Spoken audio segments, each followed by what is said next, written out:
Kia ora guys, my name is Yifan. It's my pleasure to be here to meet you guys on the internet during this bizarre COVID-19.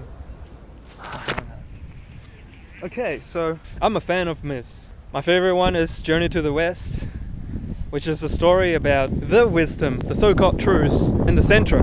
I had a rock band called Wukong the Monkey King in New Zealand, practicing music and sort of social criticism, autobiography, because I really want to feel the I really want to know myself, you know. Bolts of lightning were striking through the sky. It was chaos melting into eruptions of unbearable heat.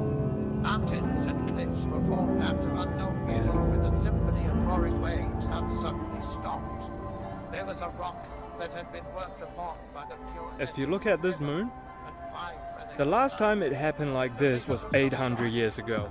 We have cars, houses, and trees planted according to the human desire, as if we can control the nature, conquers nature.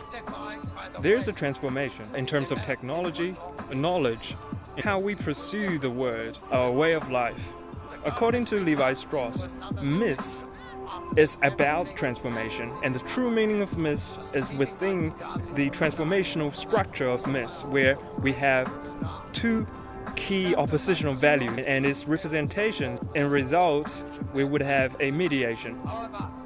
This is very true in a structural way, but I believe there is another perspective that's missing in the discussion, which is the psychological aspect. According to Carl Jung, myth is something to do with unconsciousness. So what happened is a person that happens to be a storyteller would experience ego death. So the ego death is when the ego of a person that happens to meet his or her original archetype within the unconsciousness and the collective unconsciousness, and it died there, followed by a rebirth. So myth is about the telling of this death and rebirth. Vibration. The transformational structural nature of myth is beyond semiotics.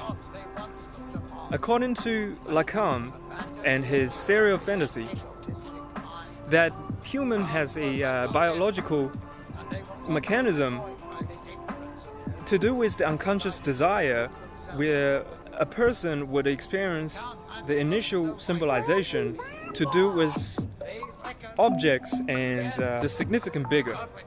We would desire to get out of this initial symbolization, and we would dream or physically realize our desire. A lot of people would assume that myth is in itself a fantasy. However, I disagree. I believe that myth is more like Carl Jung's theory combined with the mechanism of fantasy and Levi Strauss structural establishment. So a myth maker, which is a bricklayer according to Levi Strauss, that happens to be very different with an engineer and a scientist, is someone who is willing to share the experience of ego death and rebirth, and who happens to be skillful enough and knowledgeable enough to use all the storytelling techniques to create a profound learning experience for the community. Therefore, knowledge and wisdom became a key aspect of myth. And we will have to dive into this conversation about how to generate wisdom and how to generate knowledge and how to use the wisdom that's available and the knowledge that's available and recreate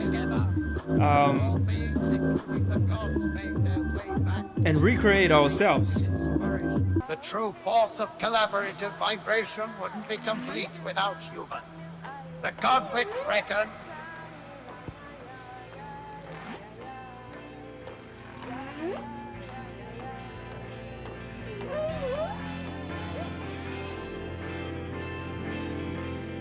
According to Joseph Carl and his latest sustainable organizational transformation management strategy and theory, the Taoist and Buddhist understanding of nature can be combined with modern management theories and science.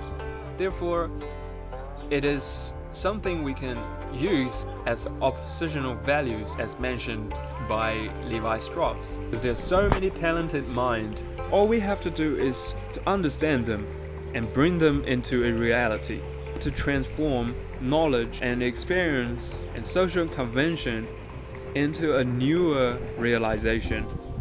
The most important thing for a bricklayer to understand is the hardest thing is to transform knowledge into action. And myth-making is a great experience for anyone to dive into the self and the knowledge that's available across the globe to be inspired.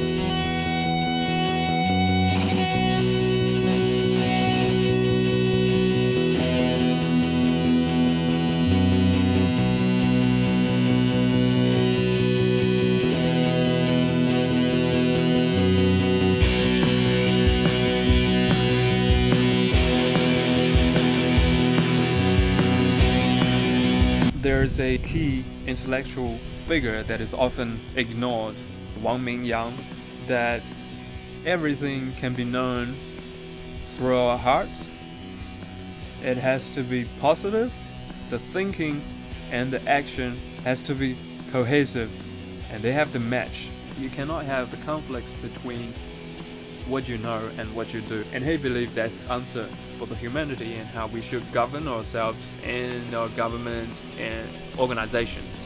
His theory is, by coincidence, very similar to Ponti and Heidegger's philosophy of phenomenology, especially on the phenomenology of the body. For a very long time, the Western society has separated the concept of the body and the mind. But through phenomenology and the body and Wang Mingyang's theory, we could understand our ancient cultures and what we are experiencing in a much more deeper context.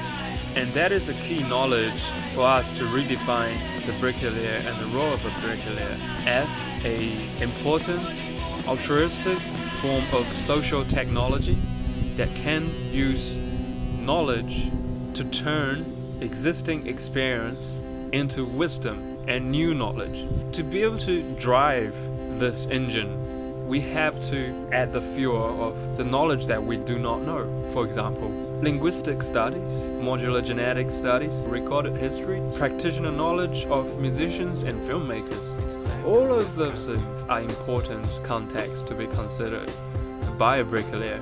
And that is exactly how difficult it is to be a bricklayer. How difficult to make powerful, impactful and important myths, to keep our tradition of storytelling, because that's who we are. We are the smartest or the strangest beings on this planet Earth who can imagine, and who can imagine future, and who can physically realize our imagination about the future. This is why I'm carrying out this project, because I believe there's a future for humanity. I believe we can achieve this great future together, but we need the wealth, and we need to understand how to generate this wealth, considering the traumas, the suffering, the political and socio-economic issues across the entire human society. I hope you guys enjoy the presentation. It's my pleasure again to be here to present my ideas to you. It's unfortunate that I cannot cover a lot of details and context within this short 10 minutes period of time, but I would love to connect with y'all and share more about what I know and learn from all of you guys. Thank you, peace and love.